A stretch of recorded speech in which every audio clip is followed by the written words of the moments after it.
इस वाले वीडियो में हम आपको एग्जाम्पल 3, एग्जाम्पल 4 और एग्जाम्पल 5 को सॉल्व करना बताएंगे। पिछले वाले लेक्चर में हमने एक एग्जाम्पल और दूसरा एग्जाम्पल हमने करके बता दिया था, तीसरा यहाँ करके बताते हैं। जैसे कि एग्जाम्पल 3 में आपको दे रखा है कि ABC एक त्रिभुज है जिसमें कोण C जो है वो समकोण है। AB की वैल्यू 29 इकाई है, BC की वैल्यू 21 इकाई है। ये देखो, ये आपको दी रखी है 21 इकाई, ठीक। और एंगल दिया गया है ABC बराबर थीटा।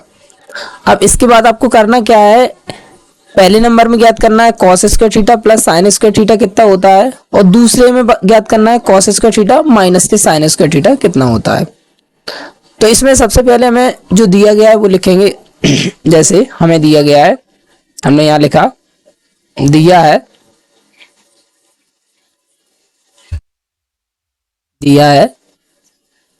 ABC एक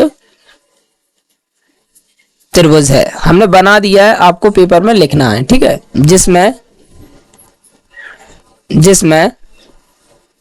जिसमें आपको AB की वैल्यू दे रखी है। AB बराबर दिया है 29 इकाई, 29 इकाई। और आपको BC की वैल्यू दे रखी है, BC बराबर दिया है 21 इकाई, 21 इकाई। अब आपको तीसरी भुजा इसमें दी नहीं गई है, कोण अकेला दिया गया है। कोण ABC दिया गया है, ABC। रुको, कोण ABC आपको दे रखा है, कोण ABC बराबर दिया है थीटा, ठीक।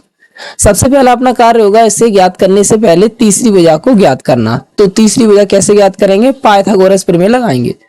तो हमने लगाया त्रिभुज ABC में क्या लगाई, पाइथागोरस प्रमेय से। पाइथागोरस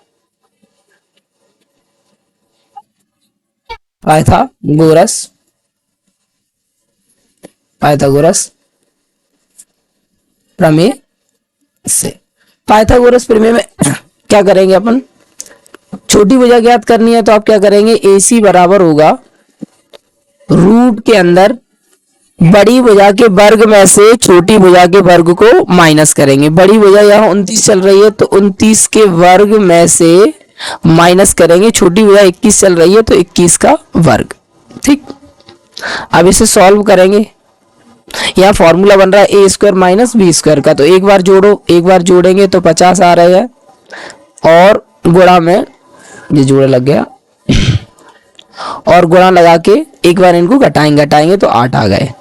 25 का गुणा जब 8 में करेंगे तो आपके 400 आ जाएंगे, ठीक। और 400 का वर्गमूल होता है 20। तो इस तरीके से आपको AC कितनी मिल गई, 20 इकाई मिल गई। अब आप ज्ञात कर सकते हैं आसानी से। क्या आप पहले नंबर में आपसे क्या पूछा गया था, पहले नंबर में आपसे पूछा गया था sine square theta plus cos square theta, ठीक। तो साइन स्क्वायर थीटा बराबर क्या होता है, साइन स्क्वायर थीटा, यानी कि ये मैंने इधर उधर लिख लिया है, उससे कोई दिक्कत नहीं है। साइन इधर भी लिख सकते हैं, इधर भी लिख सकते हैं, क्योंकि प्लस लगा है, ठीक है। तो साइन स्क्वायर थीटा बराबर क्या होता है, साइन स्क्वायर थीटा बराबर होता है लंब बटे कर्ण।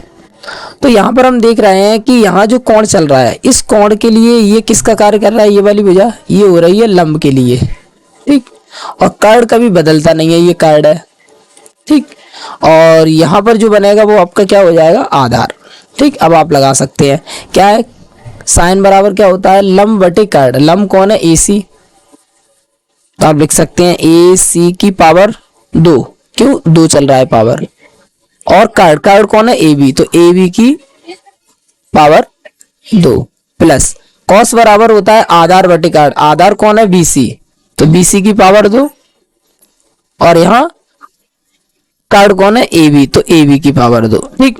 AC की वैल्यू कितनी चल रही है, 20, मतलब यहाँ हो जाएगी आपकी 20 की पावर 2, और यहाँ कितनी हो जाएगी, AB की वैल्यू कितनी चल रही है, 29, तो 29 की पावर 2 प्लस BC कितना चल रहा है, BC चल रहा है 21 की पावर 2, ठीक।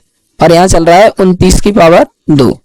इसे सॉल्व करेंगे तो 20 की पावर 2 को कहते हैं 400, 29 की पावर 2 को कहते हैं, 29 की पावर जब 2 करेंगे तो 29 गुणा 29 आप कर सकते हैं, ठीक। तो 9 में 81, 9 में 81 की, एक हाथ से लगी 8, 9 दूनी 18, 18 8 26, ठीक, 2 में 18, 2 दूनी 4 1 5। तो यहाँ पर हम देख रहे हैं कि कितना आ रहा है, 1 14 की 4 7 1 8, यानी कि 841, ठीक, 841 आपका आ गया। इस तरीके से अपन देख रहे हैं कि ये हमें ज्ञात हो गया। अब हम क्या करते हैं, प्लस 21 का स्क्वायर कितना होता है 441, और 29 का तो 841, जोड़ रहे हैं तो 441 400 कितने हो जाएंगे 841, और यहाँ भी 841, तो 841 से 841, 841 से 841 कैंसिल, आंसर कितना आ गया 1। दूसरा हमें क्या ज्ञात करना था, दूसरा ज्ञात करना था cos square theta minus sine square theta. तो कॉस स्क्वायर थीटा अभी हमने बताया था, ये लिखा था आपको, यहाँ पर हमने लिख के रखा है, देखो हम तुम्हें बता रहे हैं, देखो कॉस की जगह यहाँ कितना लिखा है, कॉस की जगह यहाँ लिखा है BC अपॉन ए। तो BC अपॉन ए का मान कितना आया था, BC अपॉन ए का आया था, ये देखो ये लिखा है 21 बटे में 29, तो यहाँ लिख सकते हैं 21 का स्क्वायर बटे में 29 का स्क्वायर। और इधर कितना चल रहा था 20 बटे 29 होल पावर 2 कर सकते हैं, तो यहाँ 20 का अलग अलग कर लो, 20 का स्क्वायर अपॉन में 29 का स्क्वायर, ठीक। अब अपन देखेंगे 21 का स्क्वायर होता है 441 बटे 29 का 841, माइनस इसका होगा 400 बटे में 841। जब इसे सॉल्व कर देंगे कितना आ जाएगा, 441 में से 400 गए तो 41 बचे, 800 ये एलसीएम आया तो इतना ही रहेगा, ठीक है। पर ये आपका हो गया आंसर। इस तरीके से एग्जाम्पल 3 फिनिश होता है। अगला क्वेश्चन है आपका एग्जाम्पल 4। एग्जाम्पल 4 में बोला गया है कि ABC एक त्रिभुज है जिसमें बी कोण जो है वो समकोण है और tan A की वैल्यू दे रखी है 1। अब आपको सत्यापित करना है कि 2 sin A into cos A बराबर होता है 1।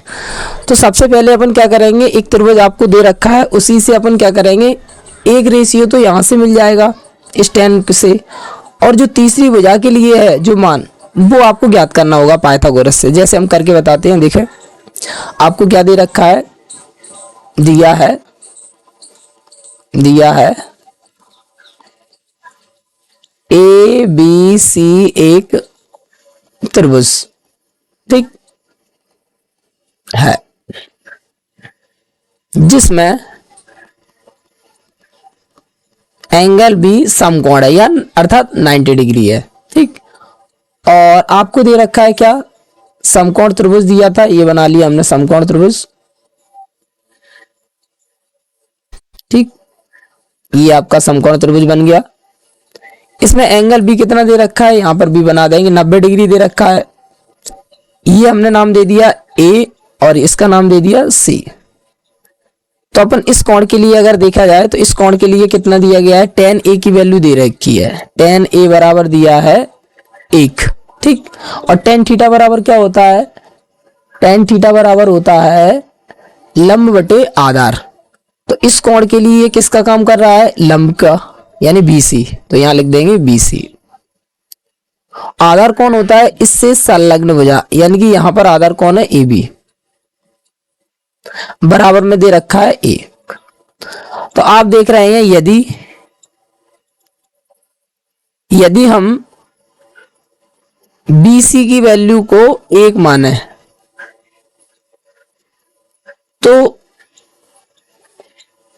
जो AB की वैल्यू होगी उसका मान बटे में कुछ नहीं, तो 1 मान लो, उसकी वैल्यू भी 1 हो जाएगी, ठीक है। क्योंकि यहां पर अपन ऐसा लिख सकते हैं, देखो हम लिख के बताते हैं, यहां पर अपन ऐसा लिख सकते हैं कि जो 1 है उसको अपन 1 बटे 1 लिख सकते हैं। तो BC की वैल्यू 1 हो जाएगी और AB की वैल्यू भी 1 हो जाएगी। तो अब आपको दो लोगों के मान ज्ञात हो गए, मतलब दो साइड के मान ज्ञात हो गए। एक हो गया आपका BC को मान ज्ञात और एक हो गया AB का मान ज्ञात।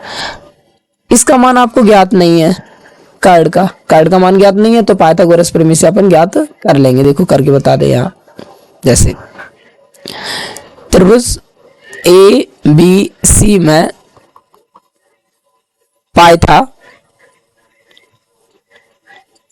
पाइथागोरस प्रमेय से हमने आपको बताया था, पिछले सवाल में भी बताया है कि अगर कर्ण ज्ञात करना है तो भुजाओं का वर्ग वर्ग करके जोड़ेंगे और उनका वर्गमूल लेंगे। और कर्ण के अलावा उन दोनों में से कोई सी भी एक भुजा ज्ञात करनी है तो आप क्या करेंगे, वर्ग करेंगे बड़ी भुजा का और उसमें से आप छोटी भुजा के वर्ग को माइनस करेंगे और फिर दोनों का वर्गमूल ले लेंगे। जैसे यहाँ पर तो आपको कर्ण ज्ञात करना है तो आप क्या करेंगे, सीधा सीधा लिखेंगे कि AC की जो वैल्यू होगी वो रूट के अंदर क्या होगा, एक भुजा का वर्ग प्लस दूसरी भुजा का वर्ग। एक भुजा है एक, उसका भी वर्ग, दूसरी भुजा भी एक है, उसका भी वर्ग, दोनों का वर्ग जोड़ देंगे। तो यहाँ पर जो फाइनल रिजल्ट होगा, एक का एक होता है, एक का एक होता है, एक और एक कितने हो जाएंगे, 2। तो रूट के अंदर 2, यानी AC की वैल्यू √2 हो गई। अब आपको करना क्या था, ये बराबर ये सिद्ध करना था। तो हम लेके चल रहे हैं LHS, यहाँ लिख दे रहा है। अब LHS बराबर कितना सिद्ध करना था, 2 sin A इंटू में cos A बराबर 1 लाना है। देखते हैं 2 साइन की वैल्यू कितनी होती है, साइन बराबर होता है लंब बटे कर्ण। लंब कौन है, A के लिए BC, तो यहाँ लिख देंगे BC बटे में कर्ण, कर्ण कौन है AC। cos कौन होता है, आधार, आधार AB बटे में कौन चल रहा था, बटे में कर्ण, आधार बटे कर्ण, कर्ण कौन है AC। तो यहाँ लिख सकते हैं 2 गुणा में BC की वैल्यू कितनी है, BC की वैल्यू आपको दे रखी है, BC 1 है, कर्ण √2, AB की वैल्यू भी 1 है, कर्ण √2। अब यहाँ पर हम देखेंगे 2 का गुणा ऊपर करेंगे, 2 का 1 में करेंगे 2, फिर 2 का 1 में करेंगे 2, और √2 का √2 में करेंगे, रूट के अंदर 4 और 4 का वर्गमूल होता है 2, तो 2 से 2 कैंसिल हो गया, आंसर आ गया 1। और ये अपनी कौन है, RHS। इस तरीके से आपका चौथा नंबर का एग्जाम्पल 4 भी फिनिश होता है। अगला देखिए एग्जाम्पल 5। इसमें बोला गया है कि जो OPQ जो है वो आपका एक त्रिभुज है, जिसमें जो P कोण है, ये कोण जो है P,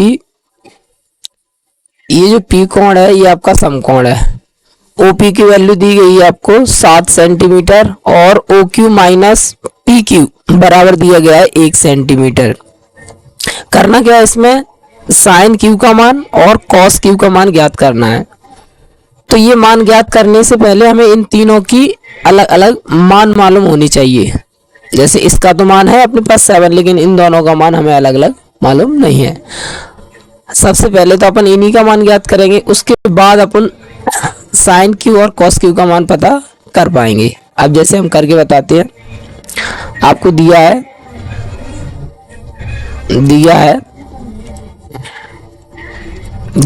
O त्रिभुज OPQ में क्या देखा आपने कि कोण P जो है वो आपका 90 डिग्री है, मतलब समकोण है। OP की वैल्यू दी गई है 7 सेंटीमीटर और OQ माइनस के PQ बराबर दिया गया है 1 सेंटीमीटर। इसको नाम दे दिया समीकरण 1। ठीक, अब इसमें अलग अलग भुजा कैसे ज्ञात करेंगे, इसमें हमें पाइथागोरस प्रमेय लगानी पड़ेगी। तो पहले हमने लगाई इसमें त्रिभुज OPQ में पाइथागोरस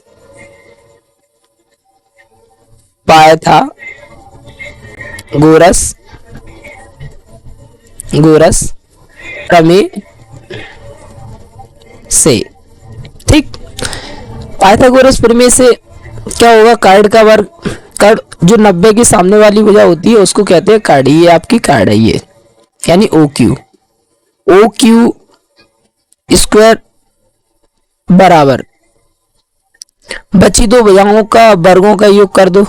पहली भुजा कौन सी बची है, PQ, और दूसरी OP का वर्ग। ठीक, ये हो गई आपकी पाइथागोरस प्रमेय। अब ऊपर वाले हमने इक्वेशन में देखा, यानी समीकरण में देख रहे हैं कि OQ के साथ में PQ है, तो PQ को इधर ट्रांसफर कर दो, यानी भेज दो।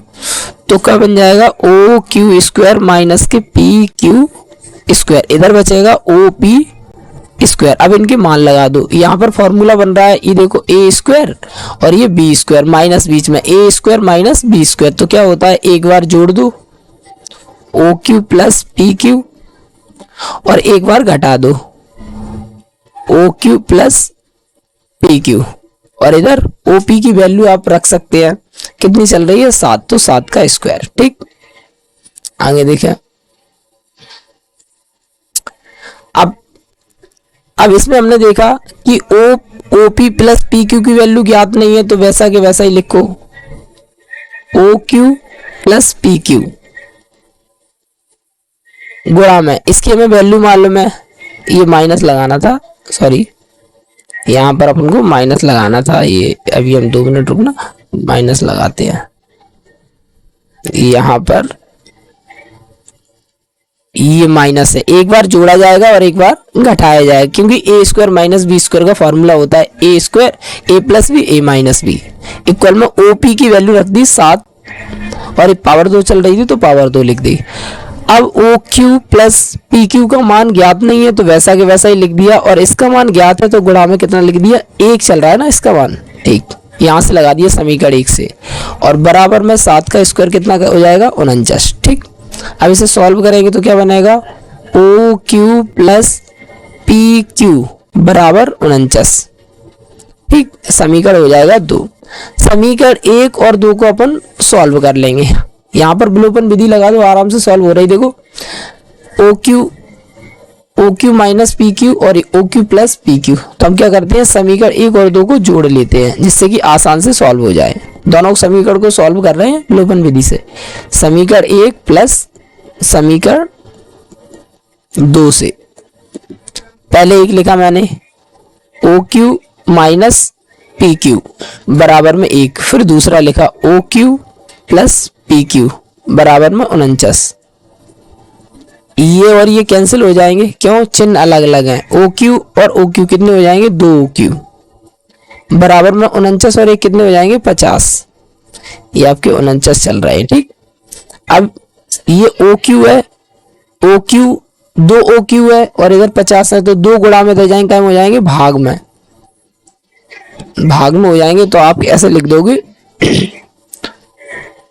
ओ क्यू की जो वैल्यू आ जाएगी 2 गुणा में भाग में आ जाएंगे, तो 50 में 2 का भाग देंगे तो आंसर आ जाएगा 25, यानी ओ क्यू बराबर कितना हो गया 25। अब ये मान जो है ना समीकरण 1 में रखेंगे, समीकरण 1 में चाहे समीकरण 2 में रख लो, कोई सी भी रख लो, समीकरण 2 में रख लो, आसान है। तो हमने लिखा यहाँ कि समीकरण 2 से, समीकरण 2 में देखो ओ क्यू की जगह पे कितना लिख दिया 25 प्लस पी क्यू अपना जैसा था वैसा के वैसा ही रहने दिया बराबर में 49। ये प्लस के 25 इधर भेजेंगे, क्या के हो जाएंगे माइनस के, तो 49 में इधर भेजेंगे माइनस, लिख लो पहले 49 माइनस 25।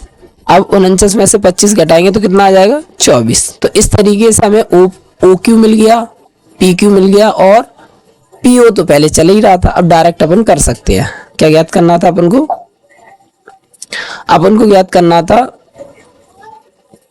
साइन क्यू और कॉस क्यू। अब अपन पता लगा सकते हैं, तो यहां पर मार्कर हम चेंज करते हैं,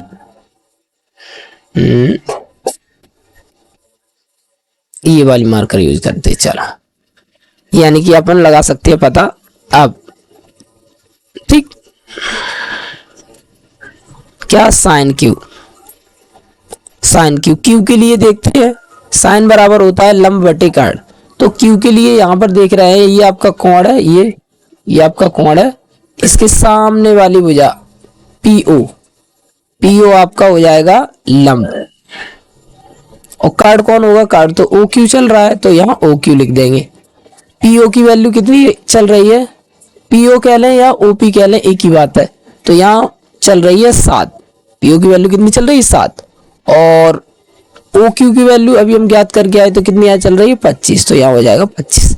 इसी प्रकार से कॉस क्यू कितना होगा, कॉस क्यू होता है आधार बटे कर्ण, आधार क्यू के लिए आधार कौन बन रहा है पी क्यू आधार बन रहा है, तो पी क्यू बटे में कर्ण कौन है ओ क्यू, तो यहाँ पी क्यू की वैल्यू कितनी चल रही है 24, और यहाँ ओ क्यू कितना चल रहा है 25, तो ये हो जाएगा 25। इस तरीके से अपन को साइन क्यू और कॉस क्यू के मान ज्ञात होते हैं। तो ये होता है आपका सवाल फिनिश। ठीक, आगे के जो सवाल हैं एक्सरसाइज के, अगली एक्सरसाइज ये चलेगी आपकी 8.1 और अगले लेक्चर में कराई जाएगी। ठीक।